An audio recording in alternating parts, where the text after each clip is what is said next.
I keep trying to tell everybody they're going to start pushing weight loss surgery and harsh pharmaceuticals to anybody. Be aware.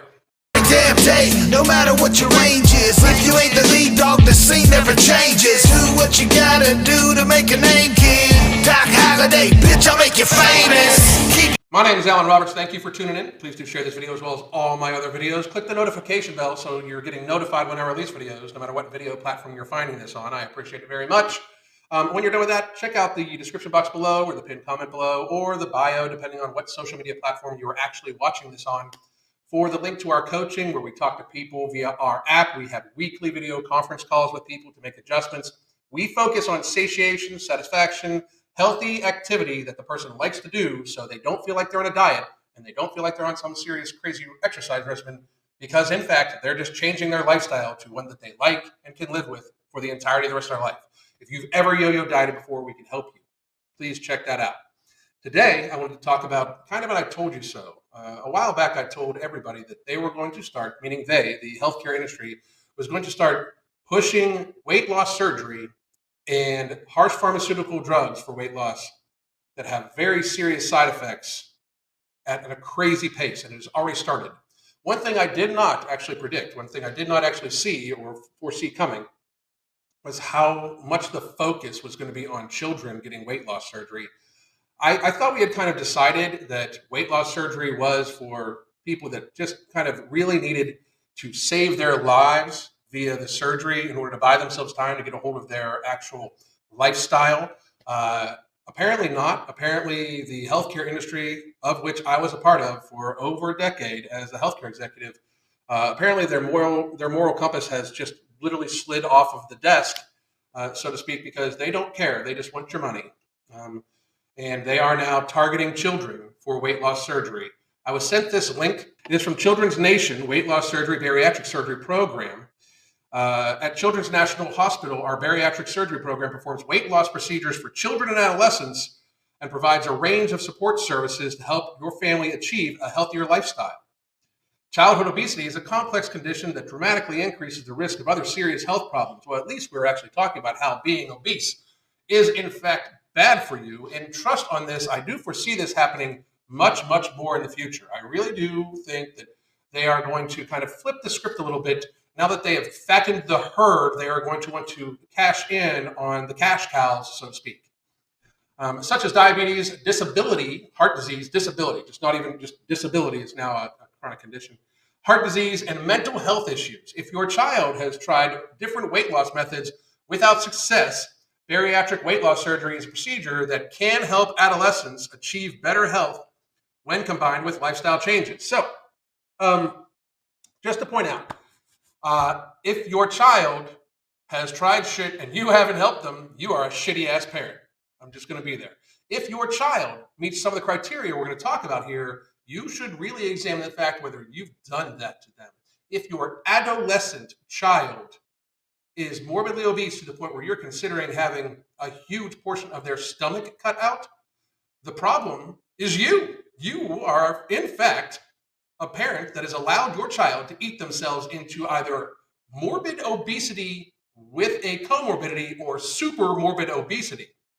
I don't know why this article or why this website is, in fact, somehow making it seem as if the child tries weight loss diets and can't succeed when, in fact, it's an adolescent child. The parent is the one buying the food. It is just ridiculous. Understanding bariatric surgery. At Children's National, we are dedicated to providing children and adolescents with a safe, effective surgery and successful outcomes. Well, that's awfully sweet of you. After a year, our patients lose on the average 70 to 100 pounds, sometimes more. In addition to maintaining a healthy weight, bariatric surgery reduces the risk of developing other diseases. The reason why it helps reduce the risk of developing other diseases is because the person, in fact, loses weight. That is actually the fucking thing it does. And 70 to 100 pounds, just to give everybody a little bit of reference. If you have a child that has 70 to 100 pounds to lose that is an adolescent, I'm once again going to tell you to go find a fucking mirror because that is your fucking fault. And I'm also going to let you know that if your child just moved a little bit more today, went outside and played, burnt an extra 300 to 400 calories, and then maybe you didn't have them drink soda for fucking breakfast or feed them pancakes or cereal or something like that for breakfast, and instead fed them something that was less caloric, or maybe, just maybe, helped them watch their calories and bought healthy food for them and took all the processed carbohydrates out of your house, that would reduce their calories by another 500 to 1,000 possibly a day. If your child, your adolescent child, has got to the point where they are 100 pounds overweight, the strong possibility of them eating, 12 to 1,500 calories more a day than what they fucking need is pretty fucking high. So if you actually did something about that shit, they would lose the weight anyway.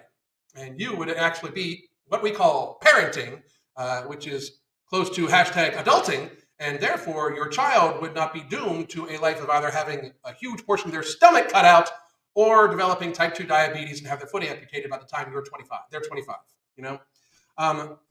If you consider weight loss surgery for your child or teenager, we recommend you talk to one of our pediatric surgical specialists, who I'm sure would be very, very apt to not have you do it. I'm sure they're going to give you every other option. I will also note that not one time have they talked about nutrition or a nutritionist. We also recommend you do the procedure earlier rather than later, since children will continue to gain weight as they grow, lessening the benefits of surgery. So get them in young, as soon as you fucking can. Get your child who has been abused by you via food, and that's what the fuck it is. Get your child in there as quickly as humanly possible, because that way the child will then not gain weight, because you are going to consistently somehow all of a sudden feed them correctly instead of buying shit food for them, as you have been doing because they're an adolescent and not responsible for their own fucking food. You are clearly purchasing it for them, or you are allowing the school to purchase it for them and not stepping in any fucking way. You are not parenting. You are not fucking parenting. Having your child have partial stomach amputation in lieu of you parenting is, in fact, a shitty fucking thing to do. I know this is going to hurt many people's feelings, and I don't know why, but in society, if a person fattens a dog to the point where the dog can barely fucking move and has health issues, animal control steps in and takes the fucking animal away. But if you fatten your child to the point where they can barely fucking move and develop some sort of chronic illness or disease, we in fact then cut a portion of their stomach out for you, and then everybody pays for it through shared healthcare costs. You fucking crazy motherfuckers. Eligibility criteria for bariatric surgery procedures for adolescents. You may wonder if your child is a candidate for bariatric surgery. Candidates must meet these requirements. Have a history of obesity for at least 3 years. If your child is 70 to 100 pounds overweight, and they've been 70 to 100 pounds overweight, if that just snuck up on you in a year, what the fuck are you feeding your child? Stop it. That's the fucking problem. If your child is 70 pounds to 100 pounds overweight and you are not going on daily walks with them, you are being a shitty parent. If you are feeding them in a way that is causing them to keep this weight on or gain more weight, you are abusing your child. We as a society need to get there. I don't care if any of you think this makes me a mean motherfucker. I am caring about your children more than you are caring about your fucking children. Tried other weight loss programs without success. This is not a weight loss program. This is a very serious, massively invasive surgery that results in amputation of an organ, partial amputation of a fucking organ. This is not a weight loss program. It is not an other weight loss program. The fucking wording is disgusting. Have a BMI of at least 35 with an obesity-related condition, or a BMI of greater than 40 without an obesity-related condition. I challenge anybody to find a child with a BMI of 40 or above that does not have some sort of fucking issue, even when it comes to either mobility or mental health or something like that. Find me a non-depressed child that has a BMI of 40 plus. I shall fucking wait. Understand the lifelong dietary commitment required after surgery. Okay. Your child, your adolescent child, who has eaten themselves by the food you have fucking given them and slothed themselves by probably not freaking barely moving their fucking body at all, your child does not have the mental capacity or understand the lifelong dietary commitment of having 3/4 of their stomach cut the fuck out. Anybody that can possibly say that they do is a liar, in my opinion, of course. Now, I will say also, this is all my opinion, of course, and you can feel free to fucking disagree, but how in the fuck is a child that would abuse their body via being enabled by their parents to abuse their body to the point where they have a BMI of fucking 40, that is body shape round, or a BMI of 35 with a comorbidity, with a chronically developed comorbidity due to their fatness? How are they in any way understanding the lifelong commitment? Lifelong commitment. They're an adolescent. Complete all clinical required laboratory and diagnostic tests. Well, that's awfully nice. So you're going to make sure that they can fucking survive the surgery. Fucking great. Have a confirmation from a psychologist or psychiatrist that he or she is mature enough to comply with requirements. The child that has eaten themselves via being enabled by their fucking shitty ass fucking parents to a BMI of 40 is somehow mature enough. The adolescent child is somehow mature enough to comply with the requirements. Somebody make that fucking make sense to me. Somebody somehow make that make sense to me. I shall fucking wait on that one too. And then they have to complete follow-up visits for 3 years after surgery. Folks, in the last 2 years, we have fattened children, abused children, muzzled children. We have made children feel that they can possibly, with their breath, kill another individual. We are now going to start cutting out huge portions of adolescent stomachs because parents want to refuse to fucking parent. That's a fucking problem. But how is this in any way going to possibly?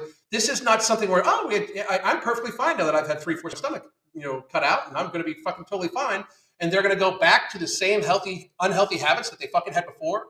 Like, this is a problem with the family unit. This is a problem with the whole fucking family, because I almost guarantee you that the parents of this child who waddles when they walk probably also waddle when they walk also. That is reality. That is the fucking world we live in. To just go towards surgery or very seriously harsh pharmaceuticals that have very high, very, very, very high side effect profiles is a very dangerous step that we are normalizing. We went from, everybody knowing that being fat as fuck is unhealthy for you to us normalizing obesity to the point where, like, you can't tell if I'm healthy or not just because I can barely fucking move. Just because I can barely get myself off the ground should I fall down because I'm so fat. You can't tell me that I'm not healthy. We've got to that, so we have now completely normalized and accepted obesity as part of our culture. It's brave and strong to be a fat person on TV because you're somehow brave and strong more than other people, and it is almost against the fucking law to tell somebody they should lose some fucking weight because they look like they're going to have a coronary at any fucking second if they have one more fucking cheeseburger. So now that we've normalized all that shit, now we're just going to start cutting away children's stomachs. People, this is a bad, bad, bad slippery slope. All of you need to fucking get there faster. God damn.